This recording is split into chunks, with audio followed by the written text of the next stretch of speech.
Assalamu alaikum. So today we are going to discuss the median nerve.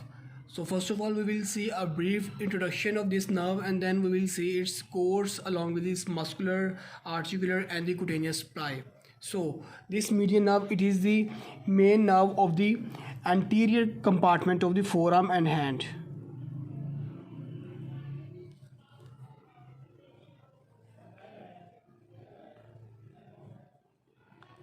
Anterior compartment of forearm and the hand. Okay, and this median nerve, it will arise from the lateral and the medial cord. Lateral as medial cord of the brachial plexus. Medial cord of brachial plexus. From lateral cord it will get its lateral root, and from the medial cord it will get its medial root, and both these roots will combine to form this median nerve, and its nerve value will be C6, C7, C8 and the T1. So now we will see its course. So as it comes from the brachial plexus, this will be the lateral root of the brachial plexus and this will be the medial root. Both will join to form the median nerve. So this median nerve, in the arm region, it will not supply any muscle, only it will give the articular branches to the joints present here. So here it will enters the cubital fossa, and in the cubital fossa it will be deep to the median cephalic vein, then it will descends in the arm. It will pass, this is the flexor retinaculum, it will pass deep to this flexor retinaculum to enter the hand, and here it will divide into two branches, the lateral branch and the medial branch. This is the median nerve. Median nerve. This was the lateral root and this was the medial root from the respective cords. Okay, so first of all you must know that in the arm region, here first it will be lateral to the brachial artery. The brachial artery will be present medial to it, but in the middle of the arm the brachial artery will pass lateral to it, and then it will enter the cubital fossa medial to this brachial artery. Okay, so this was the brachial artery.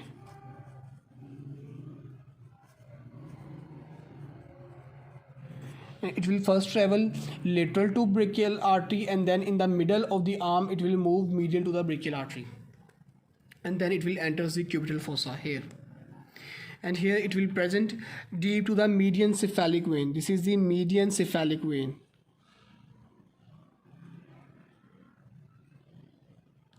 Median cephalic vein.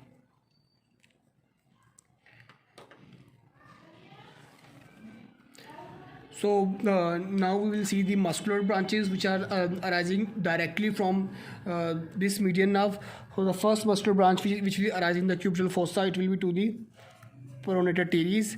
Then it will give a muscular branch. I will show the muscular branches with this red color. Okay. Then it will give a muscular branch to the flexor carpi radialis, to the palmaris longus here, and to the flexor digitorum superficialis here.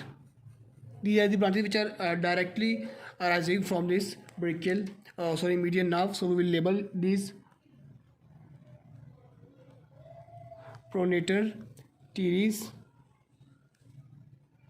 and remember one thing, when it will exit from the cubital fossa, it will pass between the heads of this muscle pronator teres. Okay, this will be to the flexor carpi radialis, and this one will be to the palmaris longus, and this will be to the flexor digitorum superficialis. Now here, after exiting from this cubital fossa, this median nerve will give a branch, the anterior interosseous branch, which will move anterior to this interosseous membrane like this. Here after exiting from it will give an anterior interosseous branch, and it will descend like this, and this anterior interosseous branch, it will descends along with an artery of the same name, and this artery will be the anterior interosseous artery. This is the anterior interosseous artery.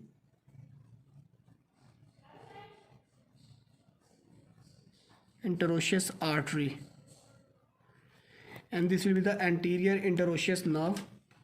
We will also label it. This is the branch of this median nerve.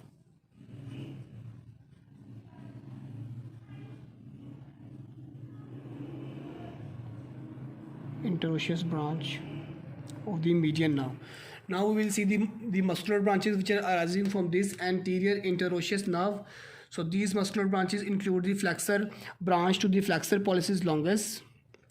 Then there will be a branch to the flexor digitorum profundus to the lateral part of this muscle, and then at last it will give a branch to the pronator quadratus muscle. So these are the three muscular branches which are arising from this branch of the median nerve. This will be to the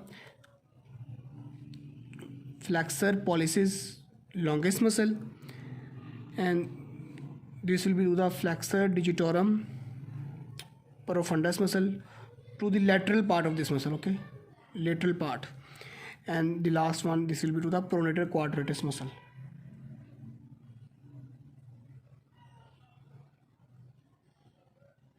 So which are these branches which are only in the red color are all the muscular branches, and now I will show the cutaneous branch which will be in the green color. So before entering to this flexor retinaculum, it will give a cutaneous branch. This will be and this cutaneous branch, it will move superficial to this. As you're seeing that the median nerve, it is passing deep to this flexor retinaculum, but this cutaneous branch, it will move superficial to this retinaculum, and it will enter the palm here, and it will splice the palm. And its name, I will write it here. It will be the palmar cutaneous branch.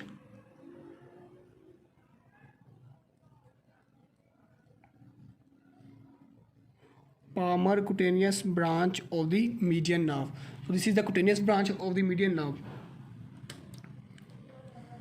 Now, after passing deep to this flexor retinaculum, at the distal border of this retinaculum, this median nerve, it will give one more branch, and that will be the recurrent branch.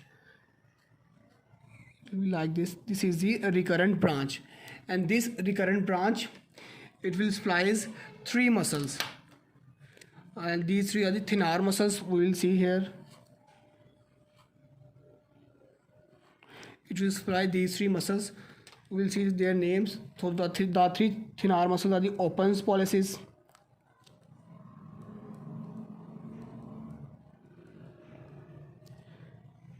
then there will be the abductor pollicis brevis, and the last one will be the flexor pollicis brevis. This recurrent branch, it will splice these thenar muscles.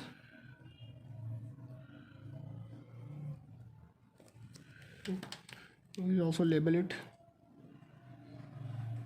the recurrent branch. Recurrent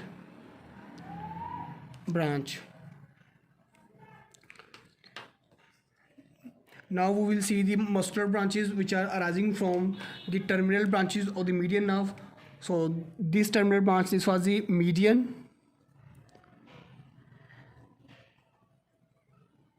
branch, and this will be the lateral branch. These are the terminal branches of the median nerve. Now we will see the muscular branches which are arising from these terminal branches. So each terminal branch will give one muscular branch. So this will be a muscular branch of this, and this will be the, so the muscular branch arising from the medial branch, it will be to the second lumbrical muscle,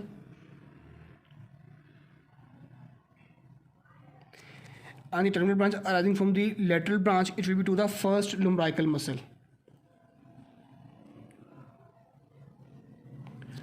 Now we will see the cutaneous branches which are arising from these terminal branches.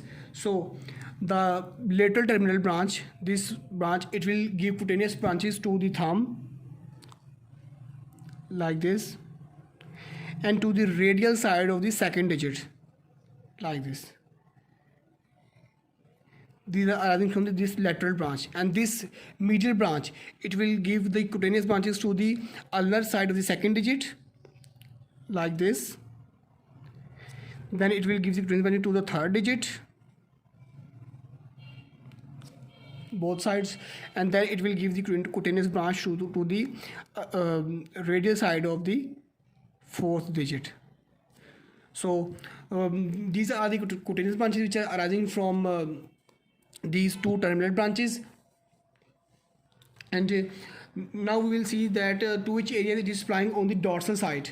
So we will see those here. This will be a thumb.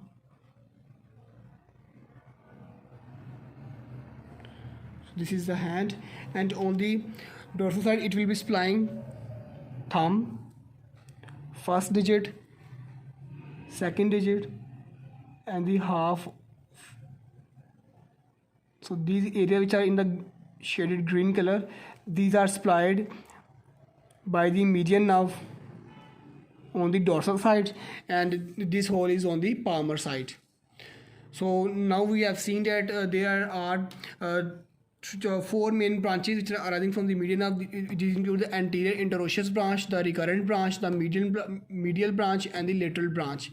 And then we have seen the muscular branches and also the cutaneous branch, which is one is the palmar cutaneous branch, which is arising directly from this nerve, and then there are these branches which are arising from the terminal branches of this nerve.